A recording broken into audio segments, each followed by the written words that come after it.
The roar of planes overhead cutting through the smoky sky. Below, bags are packed as fire once again threatens to move in on Kamloops. Just last night, 200 people were forced from their homes in this neighborhood. Dante Tamada took that video. Those flames were at least 40 feet high over the crest. The kids were really worried, weren't you? Yes. You guys were really worried. They were pretty upset. By all accounts, it was a close call. If that fire had jumped over and lit up those trees, Juniper would be done just like Lytton was. Those with homes have one set of problems, but plans are being made to make sure the most vulnerable also have a means of escape. We are still doing some groundwork to try and get those folks who have been sleeping outside, to come to the shelters so that they can be included in that evacuation when the time comes. Hot, dry conditions have parched forests, trees now like kindling. 50% of fires in the province are started by lightning.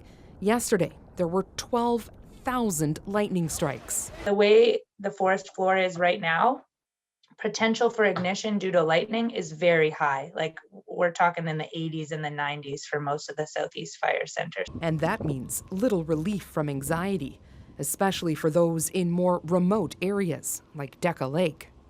Worried. I got everything here. I could lose everything.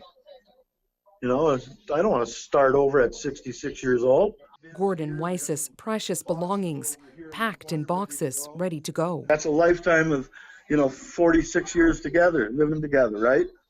That's our kids, that's our marriage, that's everything. All in these boxes.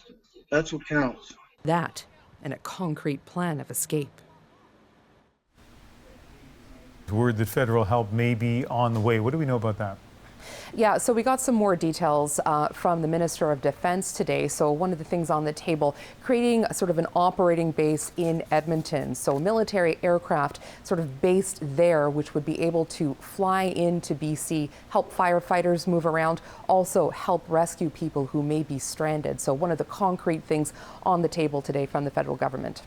Katie Nicholson, one of our reporters, looking for developments on this story tonight. Thanks. You're welcome. Once again this evening, CBC meteorologist Johanna Wagstaff is tracking the wildfire situation here in BC. And Joe, what's the risk looking like now? Ian, we've got more thunderstorms firing up across the province, especially in the southeast where fire danger is at extreme. And already this is an area where we have several fires of note, several out of control fires.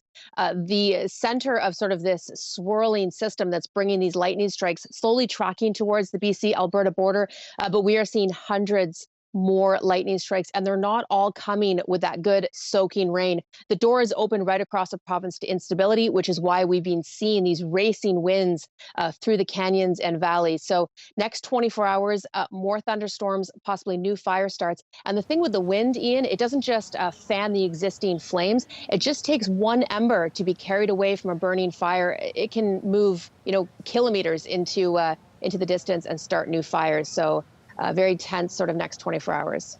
And Joe, as the heat has moved towards the prairies, are they going to see the same kind of fire risk that we have here?